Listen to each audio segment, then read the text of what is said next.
안녕하세요. 책 읽어주는 그녀, 라라입니다. 제가 오늘 소개해드릴 책은 가족을 다 안다는 착각입니다. 이 책은 2024년 6월에 출간되어 현재 입문 분야 신간이자 베스트셀러 책이에요. 출판사는 빌리버트, 저자는 최강현님입니다. 이 책은 가족의 두 얼굴, 가족의 발견, 가족 공부, 다수의 베스트셀러를 펴낸 최강현 교수의 신간이에요. 저자는 가족상담 전문가로서 이 책 안에 우리 가족을 지키는 관계법에 대해 설명하고 있습니다. 우리는 가장 가까운 존재인 가족으로 인해 상처받기도 하고 이해가 되지 않아 버거운 상황을 마주하기도 합니다. 그런 우리에게 저자는 시야를 넓히고 자신을 돌아보도록 도와 건강한 가정을 꾸리는 데 도움을 주고 있습니다. 금쪽이로 불리며 대두되는 문제를 살펴보면 결국 원인은 아이에 있다기보다는 환경 전체에 있다고 저자는 말하고 있습니다. 24년간 가족상담 전문가로 수많은 내담자를 만난 저자는 이 책에 마음 건강한 가족을 키워나가는 방법으로 집약되는 33가지 사례를 담아냈습니다.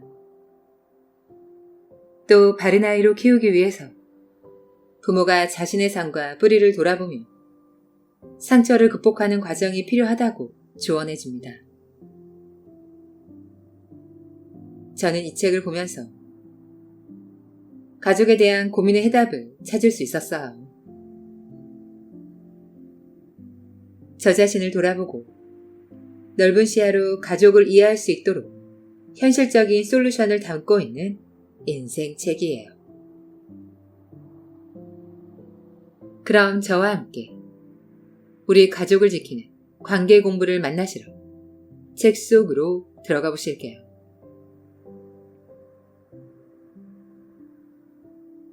프롤로그. 가족을 다 안다는 착각. 부모가 된다는 것은 인생에 있어 새로운 단계로 진입하는 것을 의미합니다. 자녀로서 살아왔던 방식에서 이제는 부모라는 새로운 방식으로 전환할 때입니다. 부모가 된 자녀는 오래전 부모와 맺은 관계의 방식을 무의식적으로 반복하며 부부가 되고 또 부모가 되어 자녀를 양육해 하는 것을 보게 됩니다. 제가 상담 현장에서 늘 느끼는 것이 있습니다. 가족 안에서 발생하는 문제는 종종 그 가족에게 처음이 아니라는 사실입니다. 물론 문제를 겪는 당사자들에게는 낯선 문제 같겠지만 가족사를 거슬러 올라가 보면 이미 어떤 식으로든 이전 세대에 발생했던 문제가 현 세대에 반복되고 있는 것입니다. 저는 우리 인생은 부모의 인생으로부터 이미 절반은 채워진 상태에서 시작된다고 봅니다.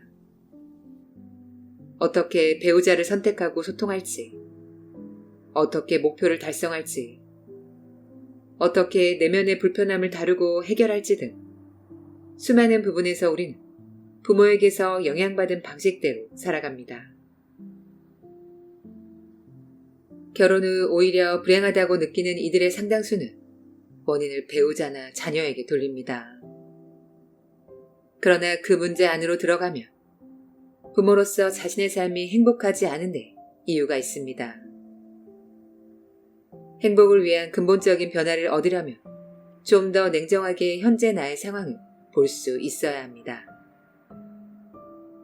가족치료사 버지니아 사티어는 행복은 배우자나 자녀를 통해 얻는 것이 아닌 나 스스로 책임지는 것에서 얻는 것이라고 했습니다.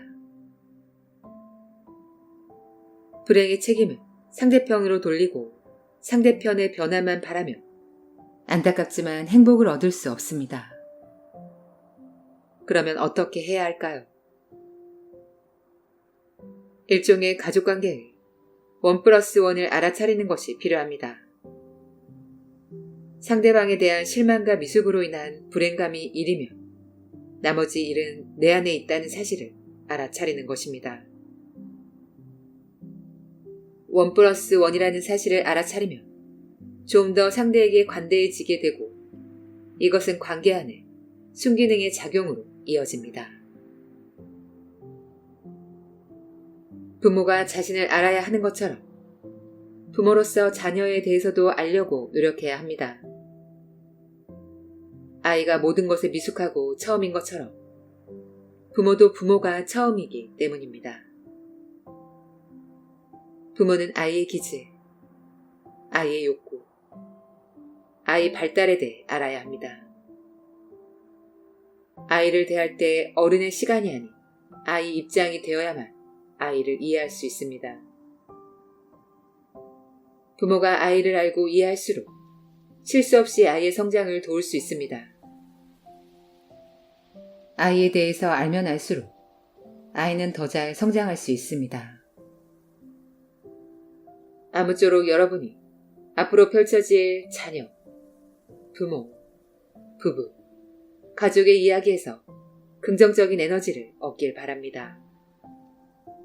마지막으로 늘 옆에서 많은 조언을 통해 그를 완성하도록 도와줘 사랑하는 아내와 아이들에게 고맙다는 말을 전하고 싶습니다. 모빌과 같은 가족관계. 어느 날 아내와 함께 식당에 방문했습니다. 맛집으로 유명한데 가게가 작아 보통 10분 이상 기다려야 입장할 수 있는 곳이었습니다. 무더운 여름이지만 밖에서 대기하다가 순서가 되어 자리를 잡았습니다. 곧이어 옆 테이블에 할머니와 손자가 자리를 잡았습니다.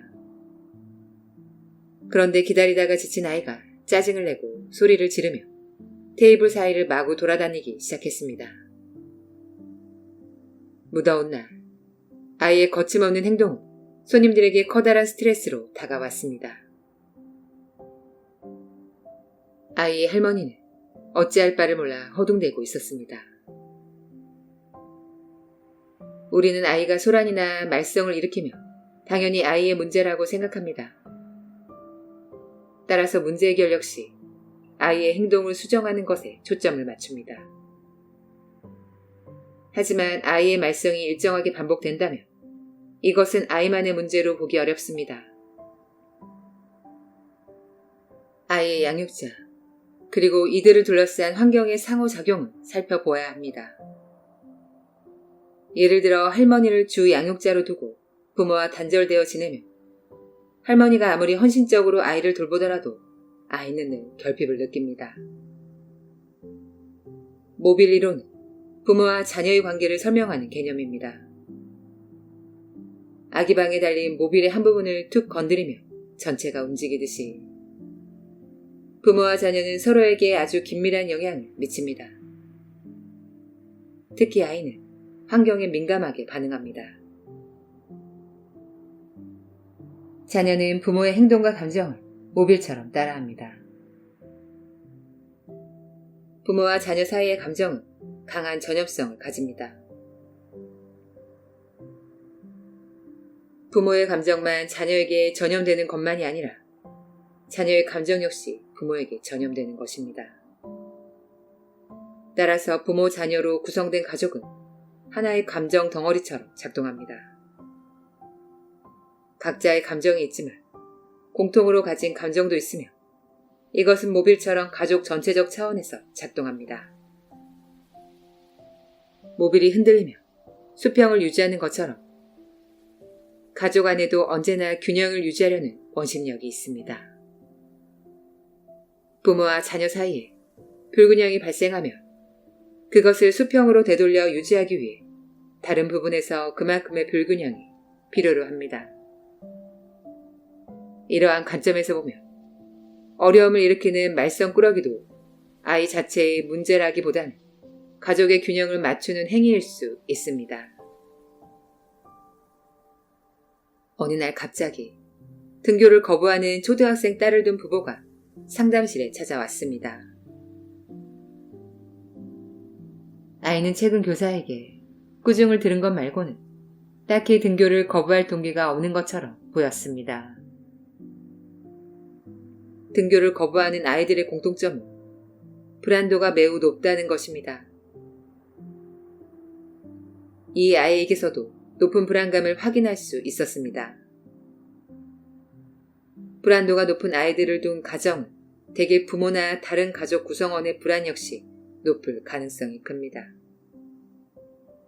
이 사례에서도 부모 모두 불안이 높았고 그 중에서도 아빠의 불안도가 대단히 높았습니다. 불안하다는 이유로 아내를 운전조차 못하게 해 매일 택시로 출퇴근할 정도였습니다. 불안이 높은 부모는 통제적인 부모가 될 수 있습니다.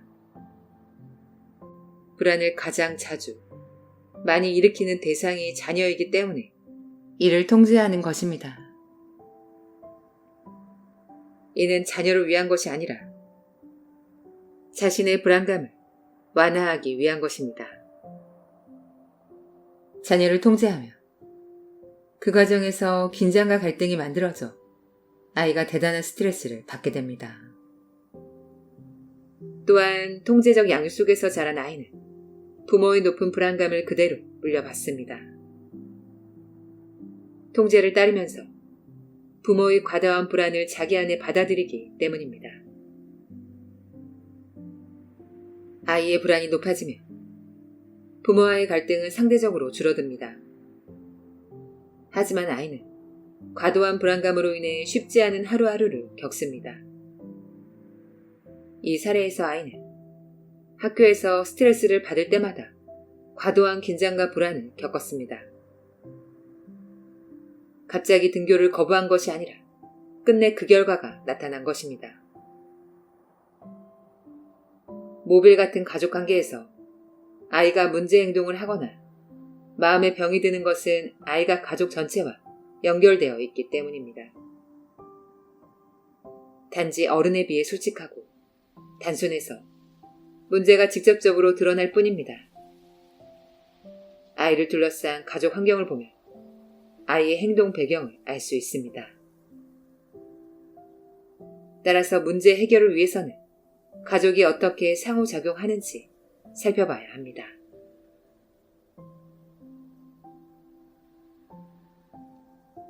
제안. 가족을 객관적으로 바라보기. 아이가 하는 문제 행동의 원인을 가족 전체에서 찾는 일은 쉽지 않습니다. 특히 부모 스스로 찾아내는 것은 더더욱 힘듭니다. 아무리 똑똑하더라도 가족을 객관적으로 바라보기란 어렵거든요. 그래서 전문가와 같은 외부인의 시선이 필요한 것입니다. 전문가의 역할은 가족 문제를 해결하는 것이 아니라 객관적인 시선을 제공하는 것입니다. 만일 부모 스스로 모빌 원리에 따라 문제 행동의 원인을 찾고자 한다면 다음과 같은 작업이 필요합니다.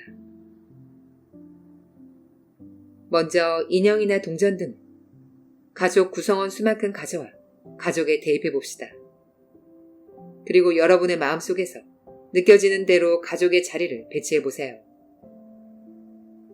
자리에 놓인 인형을 보면서 가족들이 이 자리에서 무엇을 원할지, 무슨 생각을 할지, 어떤 감정을 느낄지 이입해 보세요. 이것을 기록하는 것도 좋은 방법입니다.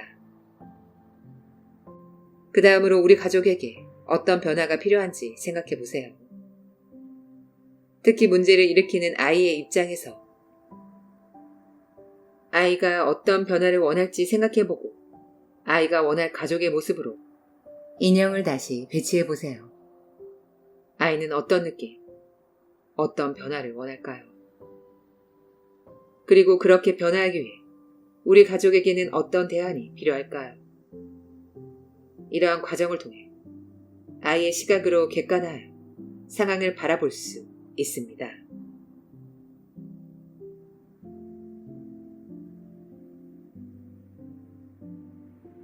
자기애가 필요한 아이. 5학년 수민이는 학교에서나 집에서나 이해할 수 없는 행동을 하는 것으로 유명했습니다. 수민이는 아침마다 그날 수행할 규칙을 만들고 그 규칙을 끝까지 지키려고 했습니다. 예를 들어 오늘은 손을 들고 있는 날이라고 정하며 종일 손을 든 채로 지냅니다. 등굣길에도 손을 들고 있고 수업 시간에도 손을 내리지 않습니다. 계속 손을 들고 지내는 것은 매우 힘들지만 수민이는 악착같이 해냅니다. 다음 날은 왼발을 저는 날입니다. 그러면 종일 왼발을 절뚝이면서 보냅니다. 교사나 아이들도 오늘은 왼발을 절뚝이는 날이구나 라고 말을 건넬 정도로 유명합니다. 이제 곧 중학교에 들어갈 나이가 되지만 수민이의 행동은 좀처럼 나아지지 않습니다. 이 사례에서는 수민이의 행동만 보고는 답을 찾기가 어려웠습니다. 수민이는 공격적이거나 분노를 가진 아이는 아니었지만 타인과의 상호작용이 부족했습니다. 그리고 무엇보다 자기만의 세상을 만들어 놓고 그 세계를 엄격하게 통제하려고 하는 문제가 있었습니다. 현실과 동떨어진 자기만의 세상에 빠져 있는 것이죠. 수민이의 아빠는 일 때문에 1년 중 절반 이상을 외국에서 보냅니다. 엄마는 직장 일을 하며 아이까지 혼자 양육하는 것이 힘든 나머지 수민이를 외할머니에게 보냈습니다. 수민이는 유치원까지 외할머니와 지내다가 초등학교에 입학하면서 부모와 살게 되었습니다. 수민이는 소위 버려진 아이였습니다. 심리학에서는 수민이처럼 여러 사정에 인해 부모와 떨어져서 성장한 아이를 버려진 아이라고 부릅니다. 혹자는 너무 지나친 표현이 아니냐고 물을 수도 있습니다. 그러나 부모에게서 떨어져 자라게 된 아이 입장에서는 자신이 왜 부모로부터 분리되어야 하는지 알 수 없고 받아들이기도 어렵습니다. 또한 부모에 대한 그리움 속에서 이 모든 상황을 자기 탓으로 돌리기 쉽습니다. 내가 문제야 라고 생각하며 이 상황을 비교적 쉽게 수긍할 수 있거든요. 이렇게 되면 아이가 형성해야 할 자기 자아가 손상됩니다. 아동기 시절에는 과대자기를 형성해야 합니다. 환경적 어려움으로 과대자기를 형성하지 못한 아이들은 자신만의 세상을 구축하는 것으로 그것을 해결하려고 합니다. 여기서 자기만의 세상이란 환상일 수도 있고 공부나 운동처럼 무언가 몰두할 수 있는 일일 수도 있고 수민이처럼 자기만의 규칙일 수도 있습니다. 과대자기는 건강한 나르시시즘, 즉 자기도취와 연결되는데 이것은 자존감, 자신 있는 인생살이를 위한 바탕입니다. 아이가 건강한 나르시시즘을 갖는다는 것은 애정, 인정, 개인의 애정 경험 욕구가 충족됐다는 뜻입니다. 따라서 건강한 나르시시즘은 근본적으로 외부에서 오는 사랑에 의존합니다. 아이에게는 자신을 위해 충분히 시간을 써주고 자신의 욕구 세계 속으로 들어와주고 자신의 표현에 대해 만족스럽게 응답해주는 자세와 능력을 갖춘 보호자가 필요합니다. 아이에게 과대 자기를 만들어주기 위해서는 좋은 양육 방식만 필요한 것이 아닙니다. 정말 중요한 것은 아이와 부모 사이 관계의 질입니다. 이것은 무의식적으로 아이와 부모 사이에 교류되는 것으로 부모의 생각, 확신, 행동의 동기가 중요합니다. 아이는 말로 이해하기보다는 몸으로 느끼면서 부모의 생각을 읽어냅니다. 아무리 외적으로 최고의 양육 환경이 주어졌다고 하더라도 아이는 행복하지 않을 수 있습니다. 아이가 정말 원하는 것은 눈맞춤, 표정, 음조, 분위기 등을 통해 만들어지는 부모의 진정성 있는 태도입니다.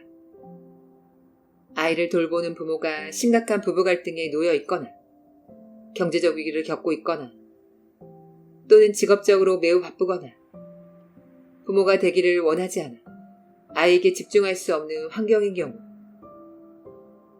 아무리 좋은 양육이 제공되더라도 아이는 행복감을 느낄 수 없으며 그렇게 되면 과대 자기를 형성할 기회를 잃습니다. 위에서 열거한 부모는 아이의 내면 세계를 힘껏 수용할 의지와 능력을 갖추기 어렵습니다. 아이들은 부모의 말과 태도에 차이가 있으며 그것을 정확하게 읽어냅니다. 이런 증상을 보이는 아이를 둔 부모라고 해서 자기의 역할을 하지 않은 무책임한 부모인 것은 아닙니다. 아마 이런 부모들도 환경적 어려움 속에서 최선을 다했을 것입니다. 그럼 대체 무엇이 아이로 하여금 증상을 갖게 만든 것일까요? 바로 아이의 뛰어난 감지 능력입니다. 아이는 부모가 자기 때문에 힘들어하고 자신을 귀찮아하고 피곤해하는 것을 모두 눈치채고 있습니다. 부모는 힘들고 피곤할 때에도 최선을 다했을 테지만 무의식적으로 나오는 태도에도 아이는 큰 영향을 받습니다. 부모가 자신을 피곤해한다는 사실을 읽어내며 그 외에 부모가 최선을 다해서 제공하는 돌봄은 더 이상 중요하게 다가오지 않습니다. 이러한 경우 부모는 쉽지 않은 양육 환경 속에서 최선을 다하지만 아이는 계속해서 행복하지 않고 오히려 고통스러워합니다. 가족들은 일련의 과정을 지켜보며 말 그대로 고통의 양육을 겪습니다. 양육에 있어 지친 모습을 보여주는 것은 아이에게 좋은 환경이 아닙니다. 하지만 여기서 저는 부모도 사람이라는 사실을 말해주고 싶습니다. 사람이라면 아무리 좋아하는 일이라도 지칠 수 있습니다. 따라서 이들을 도와주고 지지해줄 사람이 필요합니다. 지속적인 관심과 응원은 지친 부모에게 힘을 줍니다. 다음으로 양육의 어려움 속에서도 가끔 내가 부모가 되었다는 사실을 깨닫고 나를 부모로 만들어준 아기에게 고마워하는 마음을 가져보세요.